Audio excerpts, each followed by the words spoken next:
Welcome to El Regnum channel. If you are new to this channel, please do not hesitate to click subscribe and hit the notification bell for you to be more updated of the coming videos.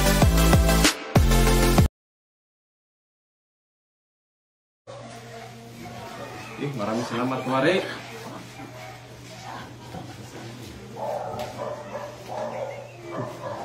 So, isang mapagpalang oras po sa ating lahat, no?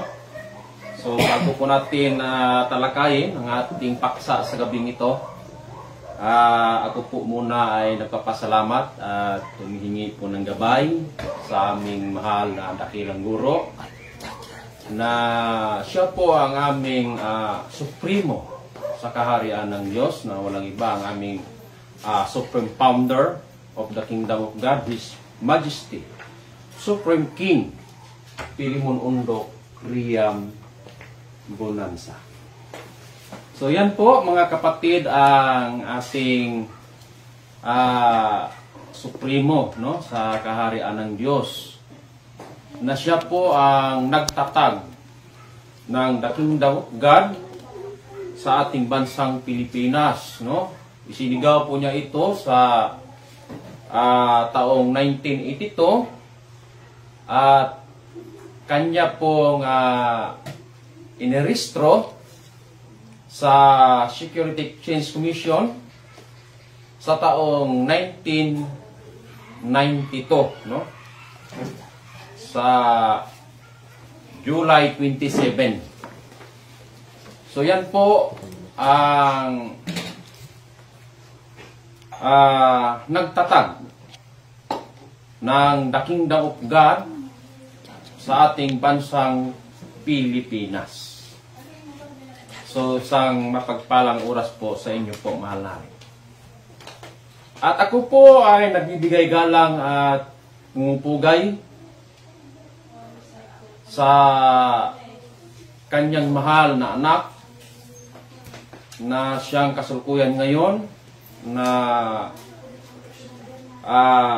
Chairman President ng the Kingdom of God, at sometimes siya po yung presidente po ng the Royal Alpha Omega Ring Trading Corporation.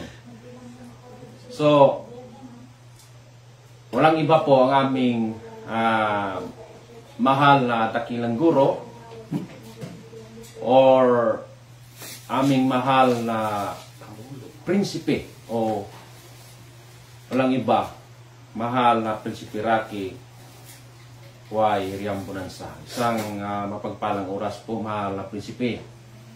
At ganoon po sa kanyang kapatid na siya po ang ating president ngayon sa PDDMC, or Philippine Deuterium Development and Management and Corporation. Walang iba, Haring Adolfo Riam Bonanza. Isang mapagpalang oras po, Hari. So sa lahat ng mga pamilya Riam Bonanza, no? Royal family ng Riam Bonanza, ako po ay nagpapasalamat sa inyong lahat. Isang mapagpalang oras. Lalong-lalo na po sa ating mga nanay na nandyan po ngayon sa templo, sa Purok Dion, Jerusalem, sa Rizal Shrine, Dapitan City, no? Talisay, Zamboanga del Norte.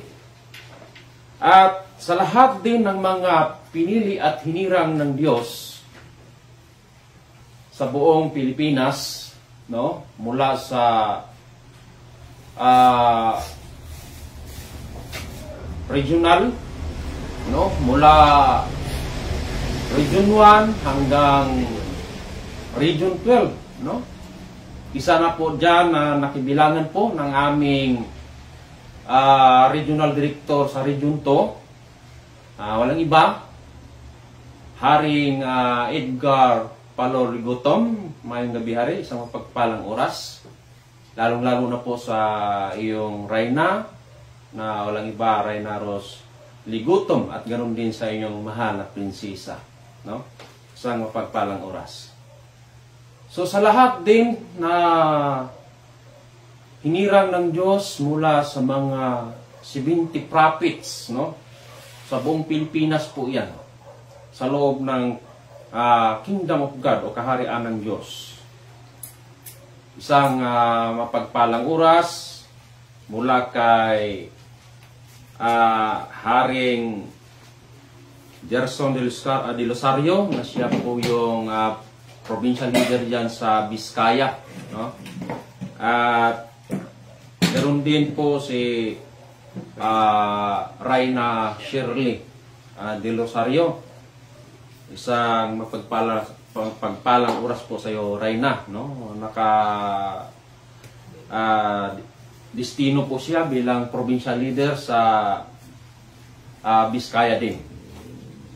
At garon din sa ating ating Reyna Wilma Mercado, na destino po bilang provincial leader sa Biskaya. So yan po yung mga provincial leader po dyan sa Biskaya, sakop ng Region 2. At ganoon din sa District 5, na walang iba, Haring Ilino Darakan, no? At ganoon po sa Ilagan, na walang iba, Haring Ruel Agustin, no? At ganoon po sa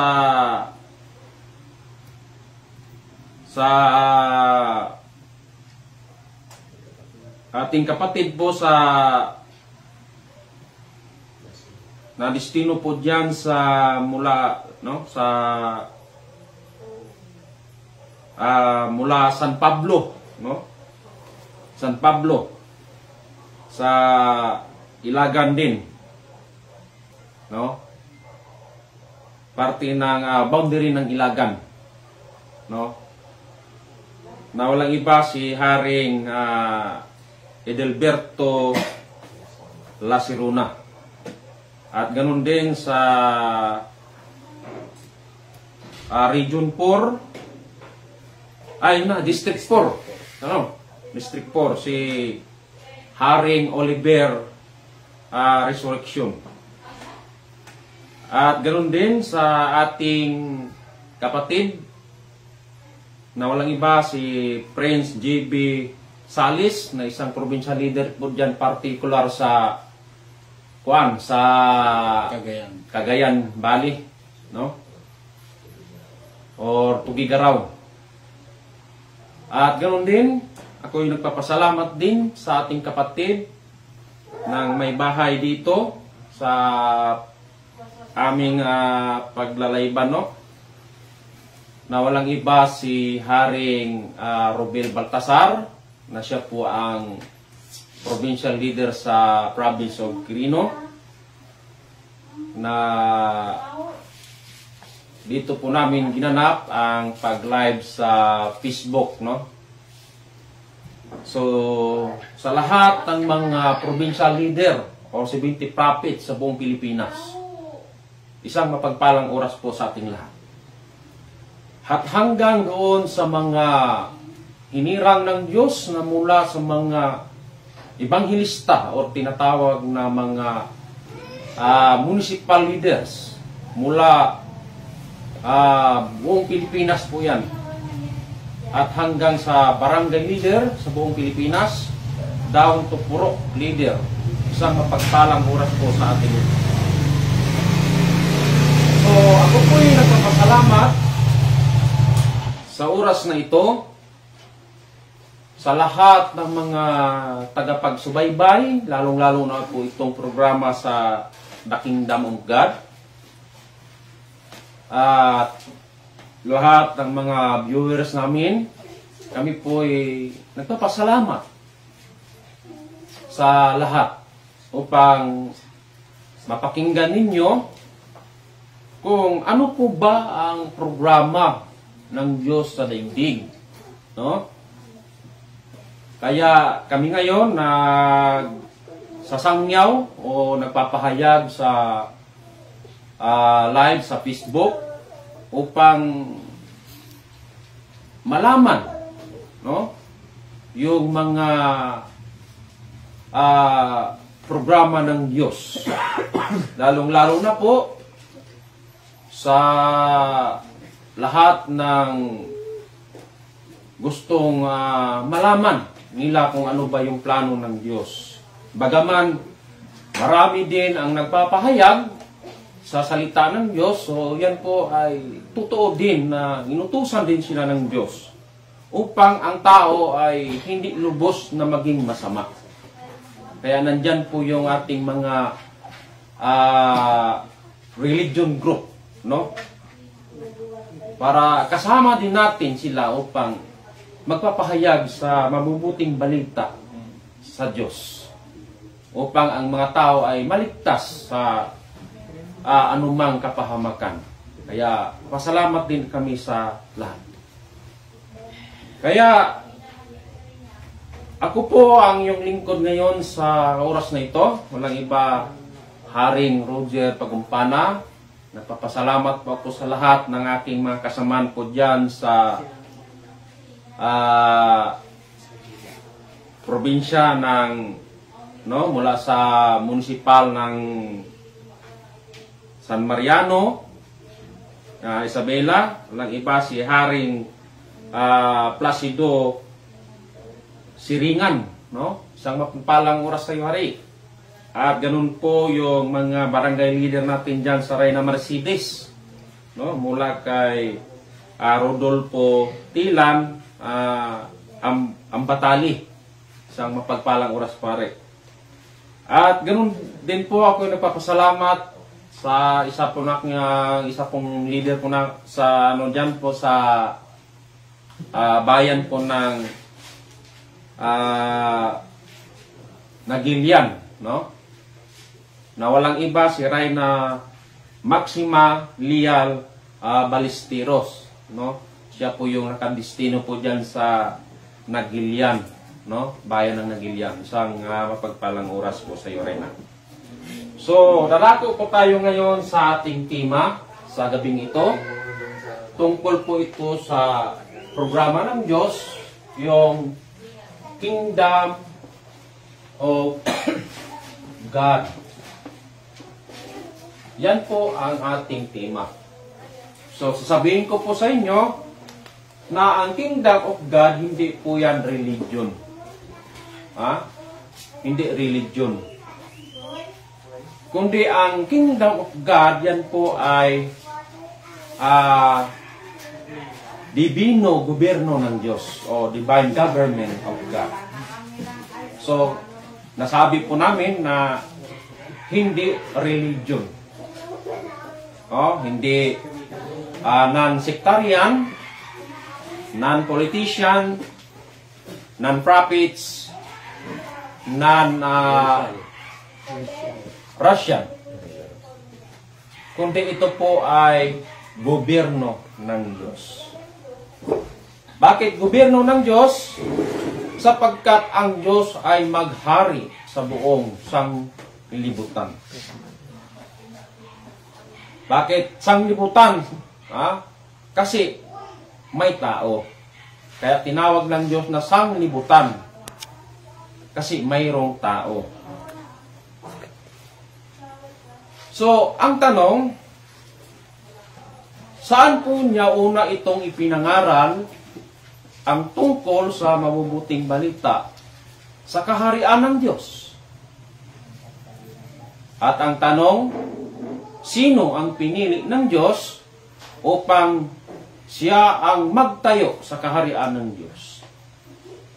So ayon po sa ating nalalaman, walang mukhang bibig sa lahat ng mga tao na kilala sa buong daigdig na maliban kay Panginoong Hesus, no?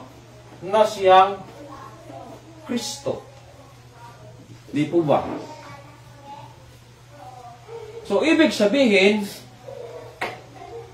pag bilanggit na Kristo, ay ibig sabihin pinili sa salitang Tagalog. Pinili. Or Christos. Pag pinili ka ng Diyos, kailangan mayroong plano ang Diyos. Ha? Bakit? Itinalaga ka ba dyan na pinili kung walang plano? Katulad ba, katumbas sa ating presidente sa ating bansang Pilipinas, bakit itinalaga nating mga Pilipino na maging presidente sa Pilipinas si BBM? Sapagkat may plano ang Pilipinas upang sa ikakaunlad nating lahat. Yan ang plano ng presidente bilang material. Pagdating dito sa spiritual na gawain, sa plano ng Diyos, ay ang itatayo niya ay divino gobyerno ng Diyos or the kingdom of God. Kaya ang tanong nung ipinahayag na ni Panginoong Hesus ang the kingdom of God sa isang bansa na siyang pinili. Bakit nasabi kong pinili? Basahin natin. Sa Jeremias 3:17. Pakibasa natin na rin.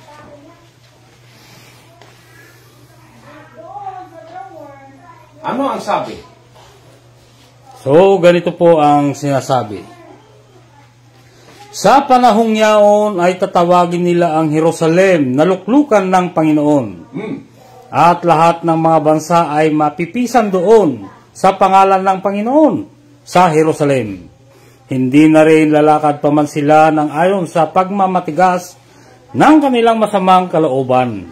So, ibig sabihin, ang Jerusalem, tinawag ng Diyos na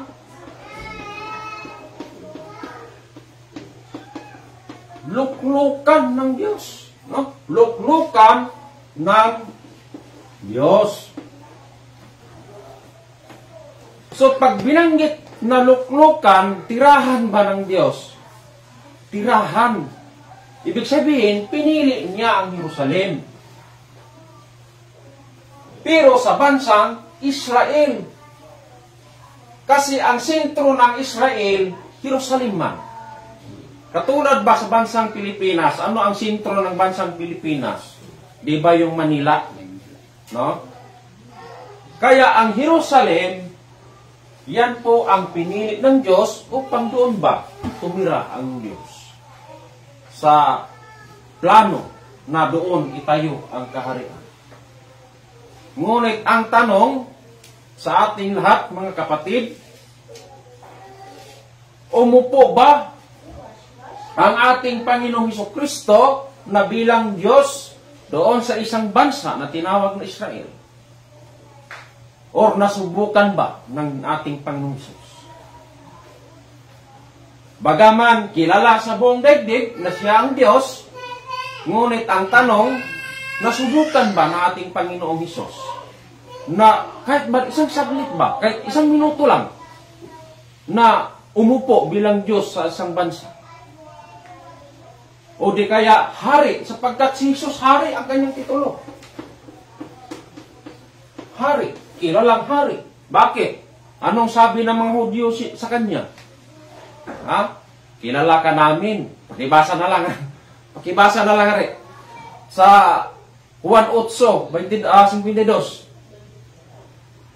Anong sinabi?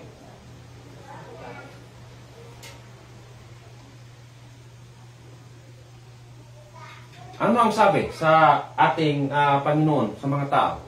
Yung mga tao, anong sinabi sa kanya? So, ganito po ang sinasabi.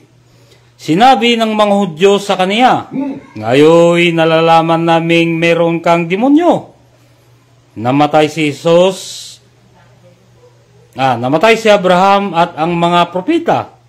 At sinabi mo, kung ang sinuman ay tutupad sa aking mga salita, ay hindi niya matitikman magpakailanman ang kamatayan. Sinabi ng Panginoong Hesus, sabi ng mga Hudyo, kasi Hudyo man si Hesus. Kaya nga, tinawag siya na hari ng mga Hudyo. Ngayon, ano ang sabi ng mga tao doon? Lalo na sa kapwa niya Hudyo. Sinabi niya, nalalaman namin na mayroon kang demonyo. Namatay si Abraham, mga propeta. Tapos sabihin mo, kung ang sino mang makinig sa kanyang salita ay hindi magkakaroon ng kamatayan. Pero doon pa lang sa una, sinabi ng mga Hudyo, alam namin na mayroon kang demonyo. Ang tanong, hindi ba kaya masakit na salita yan sa Diyos? Naparatangan mo na mayroon kang demonyo, pero kilala Diyos. Kaya hindi nasubukan ng ating Panginoon na kahit man lang isang minuto na umupo bilang hari, umupo na bilang Diyos. Kaya ang Diyos nagtampo sa isang bansa. Nagtampo. Bakit? Basahin natin. Doon sa Lucas 13, 34 hanggang 35, ano ang sinabi ng ating Panginoon? Ano ang kanyang sinalita nung nagtampo siya doon sa isang bansa? So, ganito po ang sinabi. O Jerusalem, Jerusalem! O Jerusalem! Na pumapatay sa mga propeta at bumabato sa mga sinugong sa kaniya. Makailang inibig kong tipunin ang iyong mga anak na gaya ng pagtitipon sa inahing manok sa kanyang sariling mga sisiw sa ilalim ng kanyang mga pakpak at ayaw kayo? Sa 35, narito, sa inyo'y iniwang walang anuman ang inyong bahay at sinasabi ko sa inyo, hindi ninyo ako makikita hanggang sa inyong sabihin, mapalad ang pumaparito sa pangalan ng Panginoon. So, yan po ang sinabi ng Diyos. Ang tanong, hindi ba nagtampo ang Diyos doon? Nagtampo ang Diyos. Ikaw pa naman sabihin ng Diyos sa doon sa isang bansa na, O Jerusalem, Jerusalem, aalis na ako sa inyo. Bakit? Nagtampo Ikaw pa naman hindi tanggapin. Lalong-lalo na itong dala ng Diyos na kaharian ng Diyos, the kingdom of God. Hindi tinanggap ng mga tao doon. Kaya, dahil sa tampo ng Diyos, dahil sa galit ng Diyos, sabi ng Diyos, mga kapatid, aalis na ako sa inyo at hindi niyo na ako makikita. Kaya nga sinabi diyan sa verse ng saan ba yun hari? Sa yung wala ng Diyos, Coronikas, no? 2:15? 15:3. Lang, hari. Ano ang sinabi ng Panginoon sa Coronikas? So, ganito po ang sinasabi. Ngayon nga, ang Israel ay malaon ng walang Diyos na tunay at walang tagapagturong saserdote at walang kautusan. So, maliwanag po mga kapatid. Alagang nga mga ron na sinungaling ang Diyos na magsabi na aalis na ako sa inyo at hindi nyo na ako makikita. Tapos mayroon pa rin Diyos doon. Wala nang tagapagturo. Wala nang Diyos. Ano pa? Wala nang saserdote. Wala na. Kaya papasalamat tayo mga kapatid dahil yung kaharian na inalis doon sa Jerusalem, binigyan niya ito ng direksyon. Bakit? Kaya nga pinapahanap. Kung doon sana ito nangyari at doon nagawa, ay hindi na ito papahanap ng Diyos. Kaya nga sabi ng Diyos diyan sa Matthew 6:33 na hanapin niyo muna ang kanyang kaharian at ang kanyang katuwiran at ang lahat ng mga bagay na ito pawang maidaragdag sa inyo. Kung doon ito nangyari, ay hindi na ito papahanap ng Diyos. Hindi na. Ngunit, hindi man tinanggap, kaya umalis. At ang sinabi niya, dahil aalis man siya, kung ating tatanungin ang Panginoon, halimbawa tatanungin natin, Panginoon, saan ka baga pupunta? Dahil aalis siya Aalis. Ngayon, sumagot si Jesus, basahin natin. Ayon po sa Matthew 21, verse 42 hanggang 43. Pakibasa natin, hari.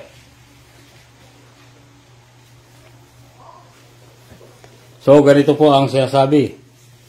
Sinabi sa kanila ni Jesus, kailanman bagay hindi ninyo nabasa sa mga kasulatan, ang batong itinakwil ng nangagtatayo ng gusali, ang siya ring ginawang pangulo sa panulok. Ito'y mula sa Panginoon, at ito'y kagilagilala sa harap ng ating mga mata. Tuloy. Sa 43. Kaya nga sinasabi ko sa inyo, aalisin sa inyo ang kaharian ng Diyos at ibibigay sa isang bansang nagkakabunga. Maliwanag po ang sinabi ng Diyos. Hindi po ako nagkakahaka, mga kapatid. Ang Diyos mismo nagsabi na aalis na ako sa inyo at hindi nyo na ako makikita. At saan siya nagpunta? Doon sa isang bansa na nagkakabunga. Yan po ang hanapin natin. Hanapin natin. Kasi nandoon ang Diyos. Kasi ang kaharian ng Diyos ay hindi po yan magkahiwalay ni numan. Kasama yan ng Diyos. Bakit? Programa po ng Diyos po yan na magtayo sa kaharian. Sapagkat siya po ang maghari sa buong daigdig. Kaya nga sinabi yan ni Propeta Daniel, ayon po sa 2:44, na ang Diyos sa langit ay magtatayo ng isang kaharian, ni kailanman ay hindi na ito magigiba. Kasi nagiba man dito. At higit sa lahat, walang tumanggap. Nagiba. Hindi pa sila nasisiyahan nung kanilang dinakip, tapos nilitis, at pagkatapos pa, ay ipinako sa cross. Kaya, sino bang hindi magagalit? Pero ang tanong, mga kapatid, ang Diyos po ba ay mamatay? Hindi mamatay ang Diyos ni kailanman.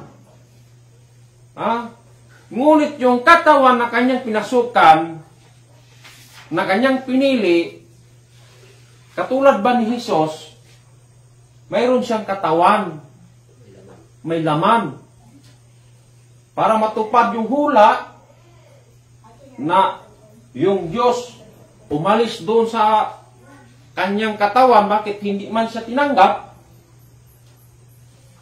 at pumunta doon sa isang bansa nga nagkakabunga. Kaya nga sinabi ng ating Panginoon po niya ayon sa Isaiah 65:1, pakibasa natin na rin. Ano ang sinabi ng Diyos?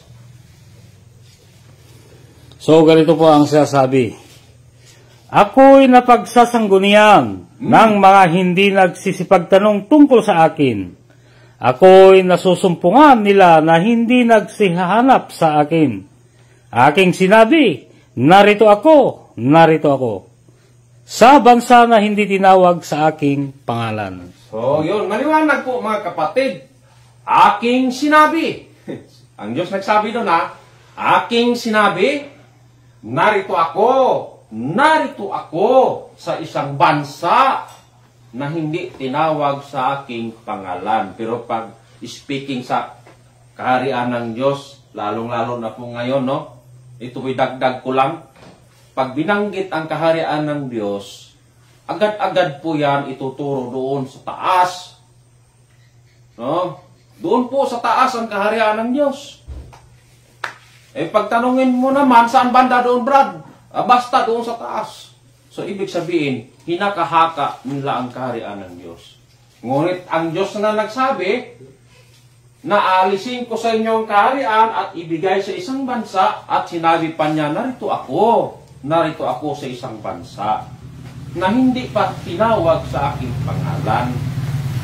Kaya, diskubrihin natin kung anong bansa ang nakatugma.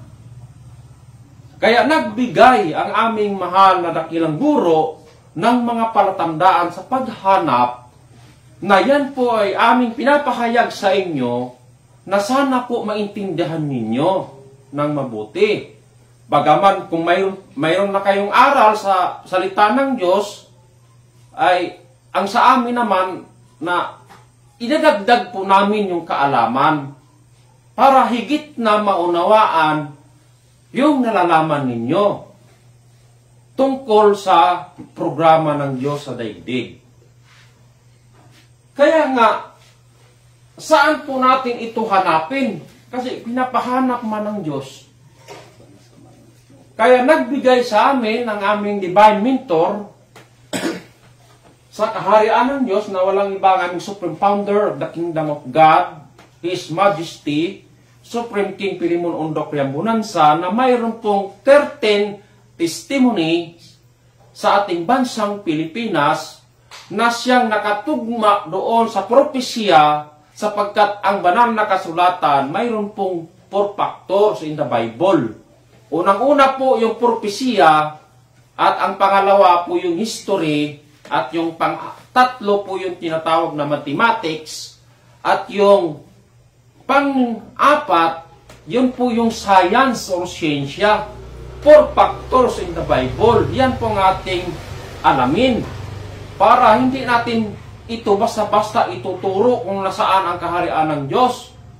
Kasi magkasala man tayo mga kapatid kung saan lang natin ituturo yan. Bakit? Ginawa natin sinungaling ang Diyos. Sinabi na nga palatandaan na nandoon sa isang bansa ibinigay. Kaya hanapin natin ngayon kung anong bansa ang nakatugma sa propesya sa banal na kasulatan. No? Kaya babasahin po natin ang tema po natin ngayon kung nasaan ang kaharian ng Diyos. Ayon po sa parabol sa banal na kasulatan na mababasa po yan sa Matthew 22, 23 hanggang 30. Hari, pakibasa hari. Ano ang sinabi sa banal na kasulatan? So, ganito po ang sinabi. Nang araw na yaon ay nagsilapit sa kanya ng mga Sadusyo na nangagsasabing walang pagkabuhay na manguli at siya ay kanilang tinanong. Sa 24, na sinasabi, Guro, sinabi ni Moises, kung mamatay na walang mga anak ang isang lalaki, ay mag-asawa ng kanyang kapatid na lalaki sa asawa niya at magkaanak sa kaniyang kapatid na lalaki. Sa 23, nagkaroon nga sa amin ng 7 magkakapatid na lalaki at nag-asawa ang panganay at namatay. At sapagkat hindi siya nagkaanak, ay iniwan niya ang kanyang asawa sa kanyang kapatid na lalaki.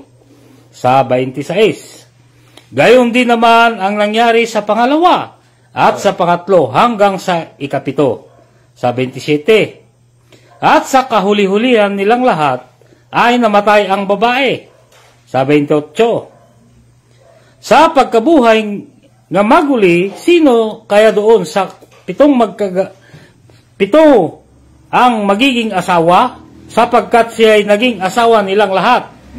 Sa 29, ngunit sumagot si Jesus at sinabi sa kanila, nagkakamali kayo sa hindi pagkaalam ng mga kasulatan, ni ng kapangyarihan man ng Diyos. Sa 30, huli, sapagkat sa pagkabuhay na baguli, ay hindi na mag-aasawa, ni mga pag-aasawahin pa, kundi gaya ng mga anghel sa langit. Punto. So yan po ang nakasulat sa propesya. Yung talinhaga ba sa banal na kasulatan na ang Diyos din ang may plano. Para mahanapan po natin yung itinuro niyang bansa So tingnan po natin itong talinghaga kung saan ito nakatugma sa isang bansa. No? Kaya gumamit ang Diyos ng talinghagang salita. Ginamit niya ang salitang babae. No? So tanong ko po sa inyo mga kapatid, ano kaya ang pagkaalam po natin? Yan po ba ay literal na pagkaalam?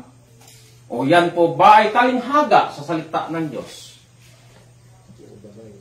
Ha? Na yung babae nag-asawa ng 7 magkakapatid. No? Ano ang pagkaintindi natin yan? Literal? No? Bakit babae? Ano ba itong babae sa talinghaga ng salita ng Diyos? Baka sabihin natin na ito ay literal, hindi. Kasi may binanggit kasi, asawa ng 7 magkakapatid. Kaya, ang Diyos pa rin ang nagbigay ng plano para malaman po natin kung ano ang talinghaga sa isang babae. Kasi talinghaga man siya.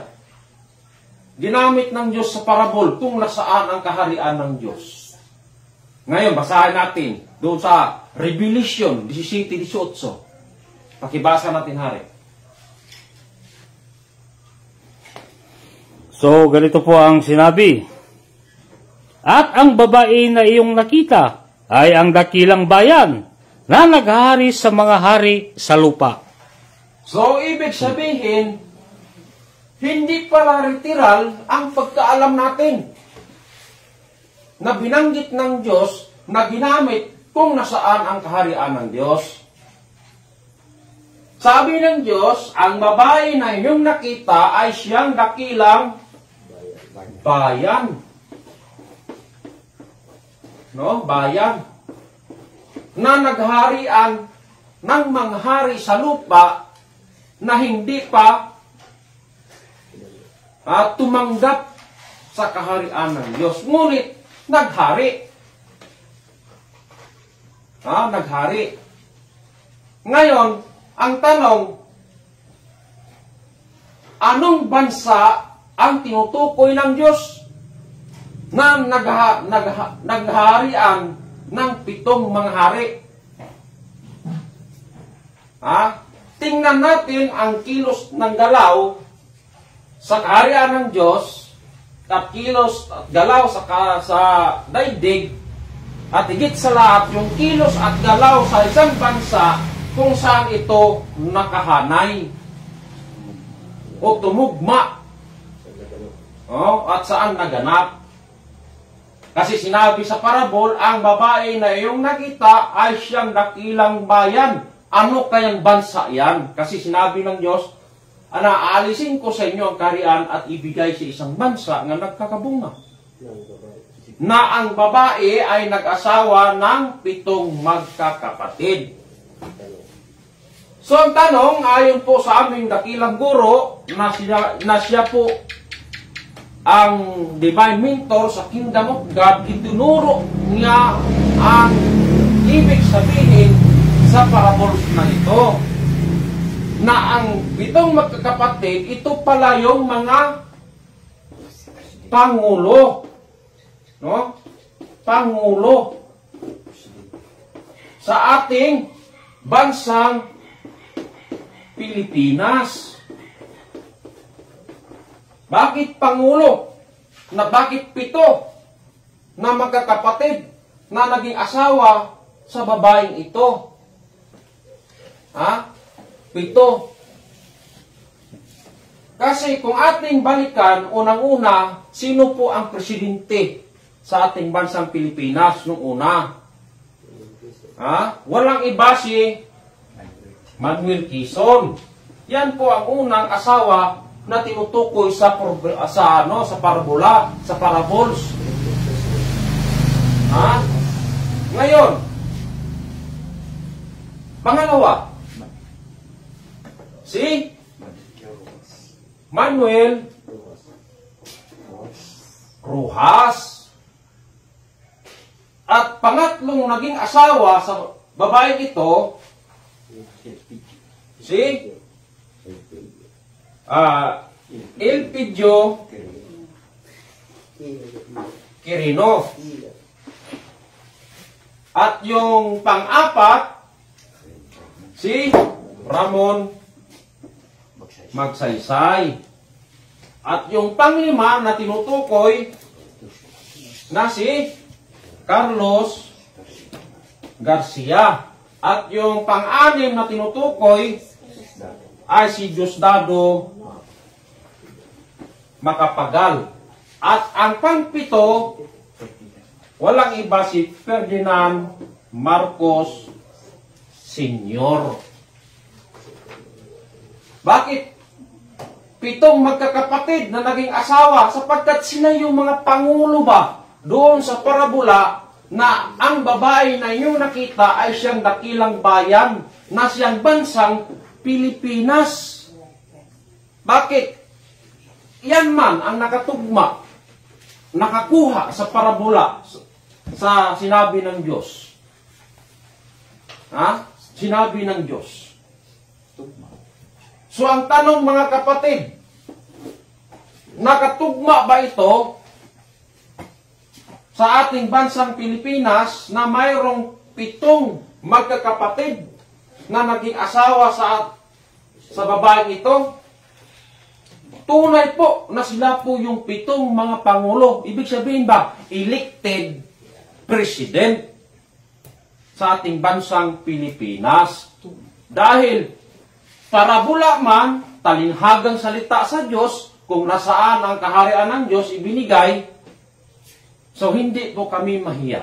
Ayon po sa itinuro sa aming dakilang guro, mahal na Haring Pilimon Undok Riambonansa, na Pilipinas lamang po ang nakakuha sa parabol sa banal na kasulatan.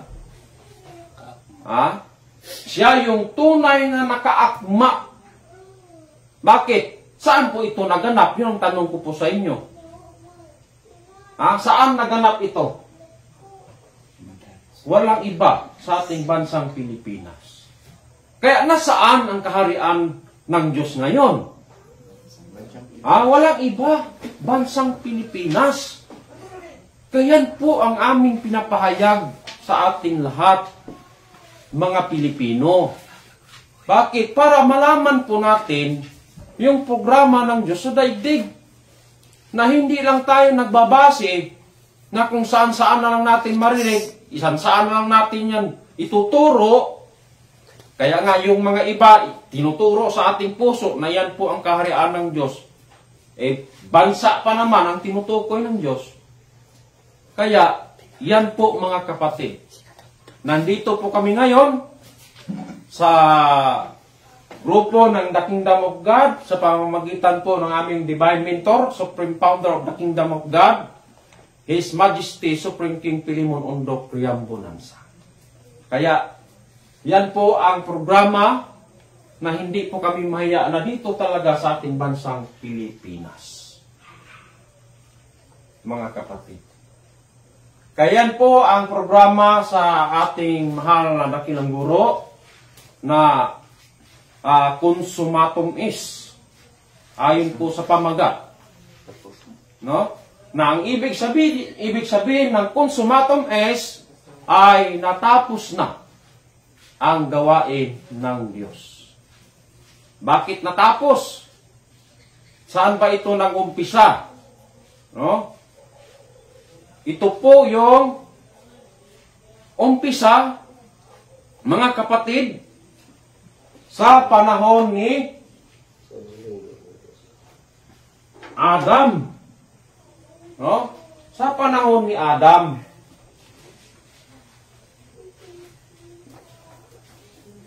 No? Kung ating balikan sa panahon ni Adam ang istorya,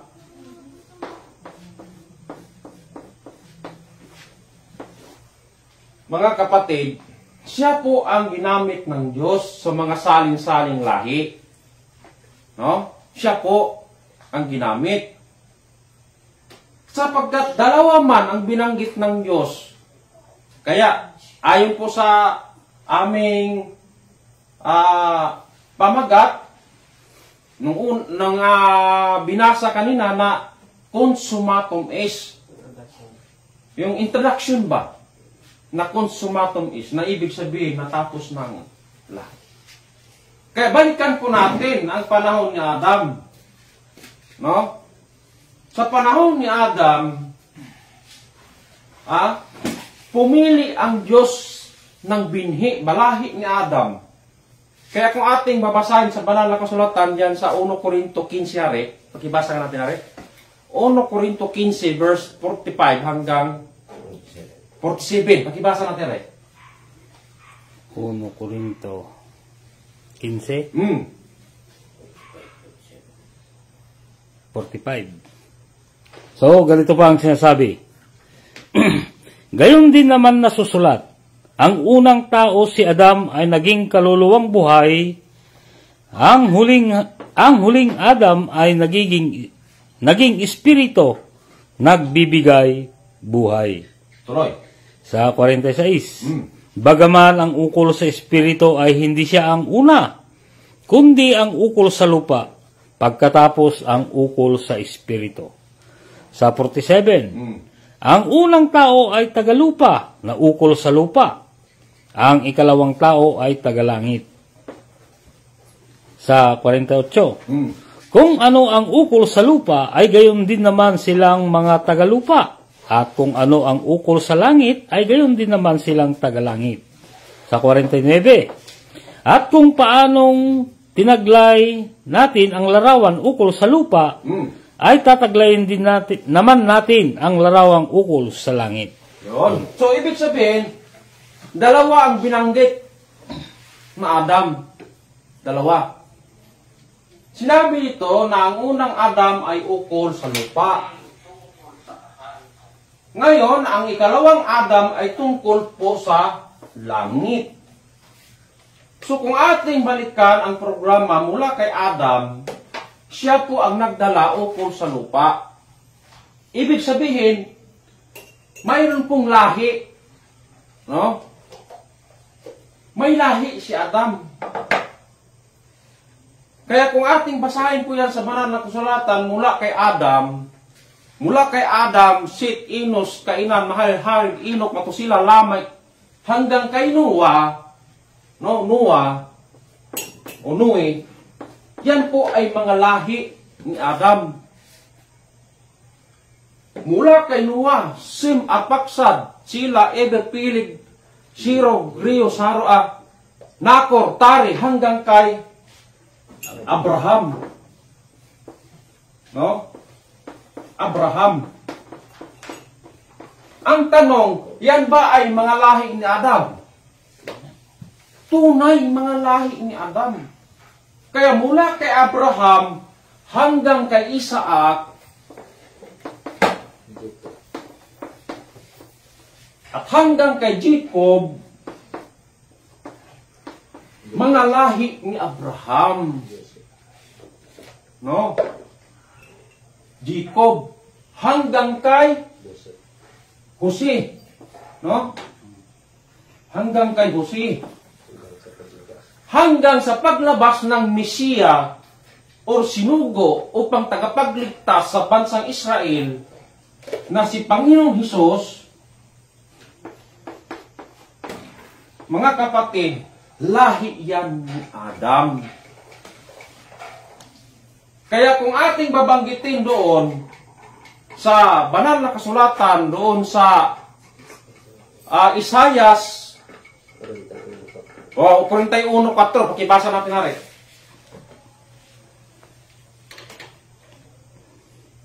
So, ganito po ang sinasabi.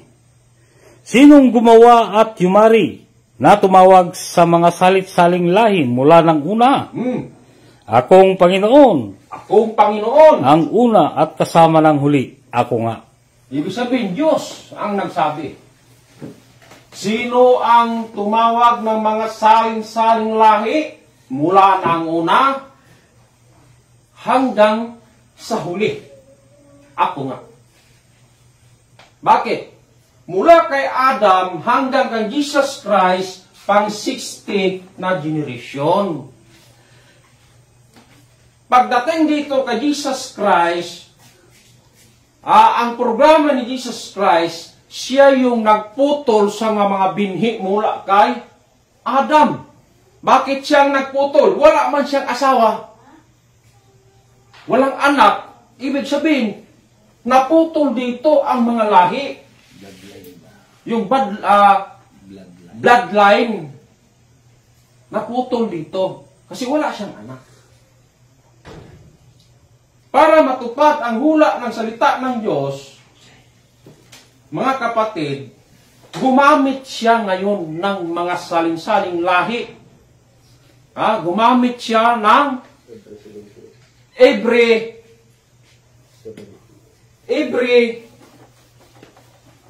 70 years. Mga kapatid,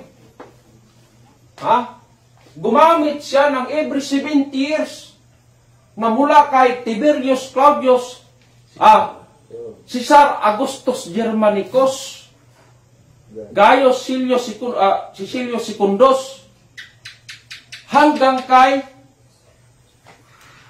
mahal na haring Pilimon Undok Riamburansa or R.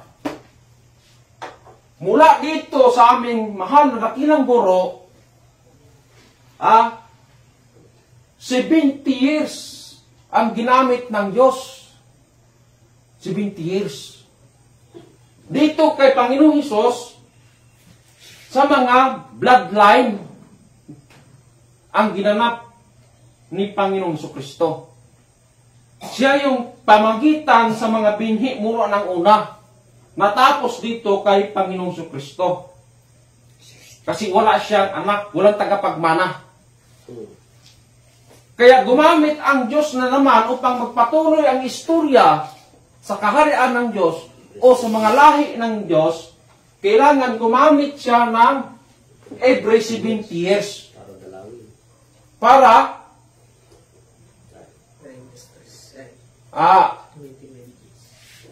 sa pakibasa na lang sa ano yun, sa Jeremias 29 bigis.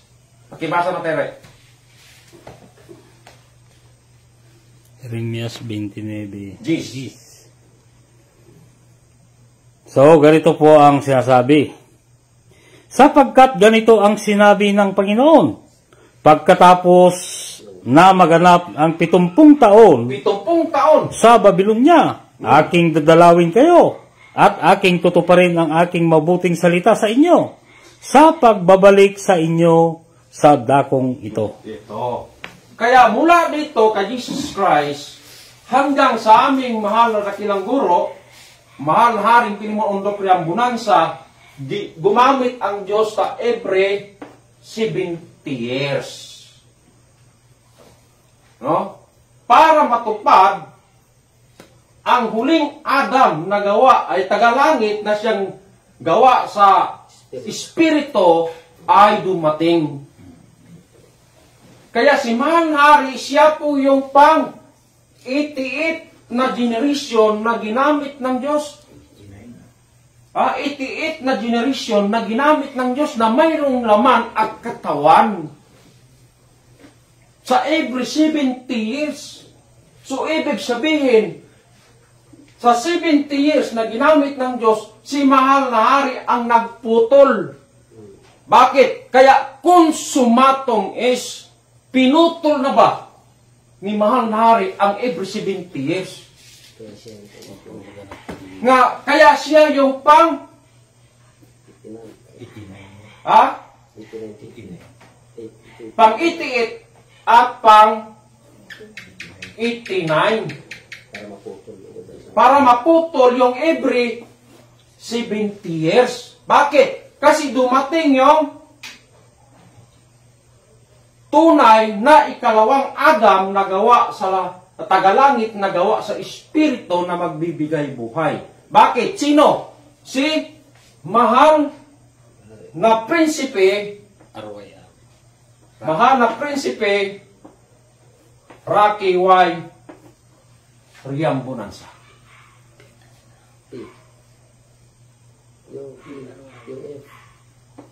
Mahal na Prinsipe Rocky Y. Riamburansa. siya yung pang-89 sapagkat kinuha man nung may katawan ang ating mahal na dakilang guro, mahal na rin Pilimon Ondok Yambunansa, na nung mayroon pa siyang katawan na may laman, kinuha niya ang pang-88 at siyang pang-89 sapagkat hindi pa hinog. No? Hilaw pa ba? Ngunit nung nahinog na, pwede na, kaya yun ang sekreto sa pang-89 human flesh. Kaya ginawa ni mahal na hari yung sulat na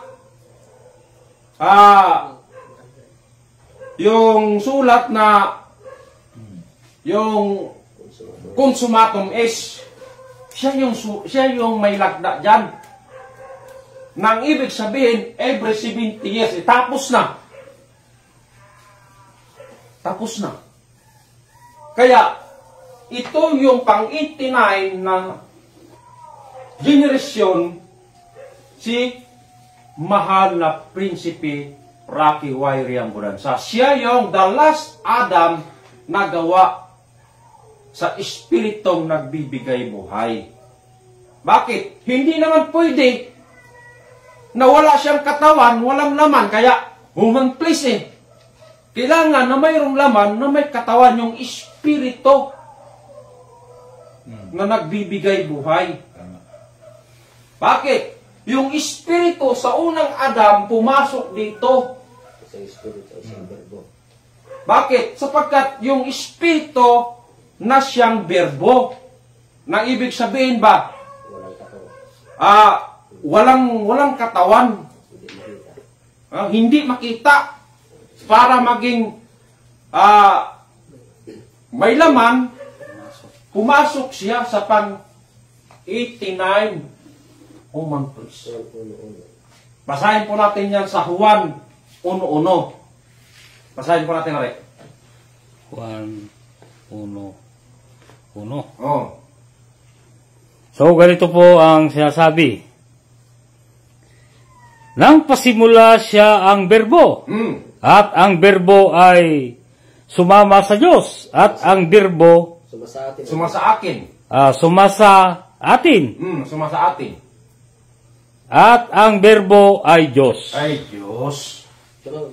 Tuloy. Sa dos.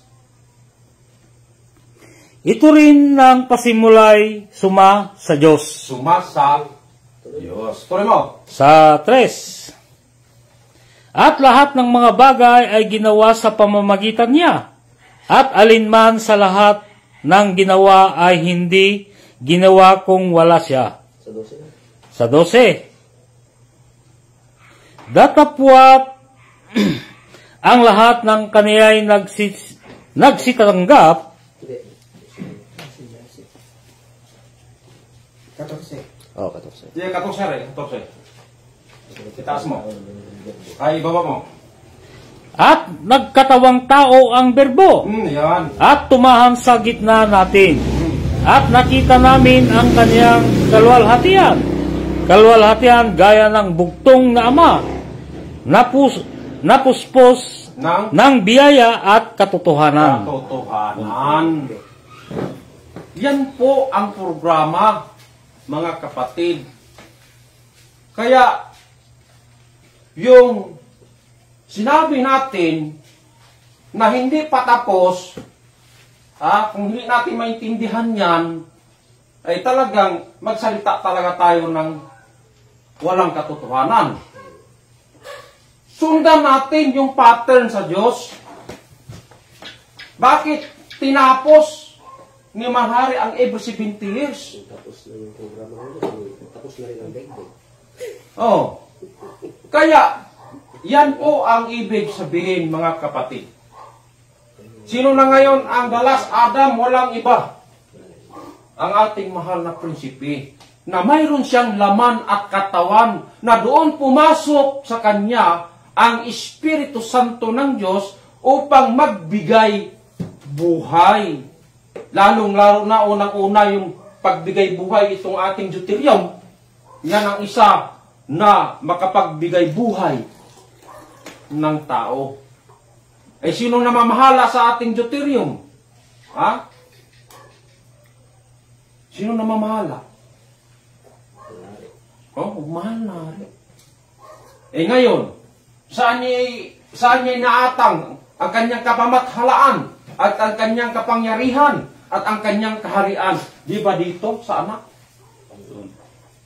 Kaya yan po mga kapatid, itindihin lang po natin ang salita ng Diyos. Tingnan po natin ang pattern para hindi tayo mawala, no, sa programa ng Diyos. Kaya yan lang po ang aking may papahayag sa gabing ito na pinapatunayan namin mga kapatid na itong ating bansang Pilipinas ang mapalad na pinagbigyan sa kaharian ng Diyos. Kaya, ibabalik na po natin ay bibigay po natin ngayon sa ating kapatid upang siya din ang magpapahayag. Walang iba,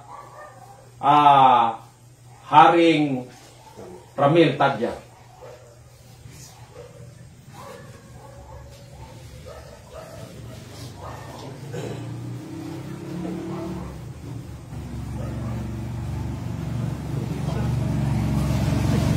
So maraming salamat po at pasalamat po sa aming mahal na dakilang guro. Walang iba, mahal Haring Pilimon Ondok de Aponanza at ganun po sa aming mahal na Pangulo, mahal na Prinsipe Rocky Y. Riam Bonanza at ganun naman po sa aming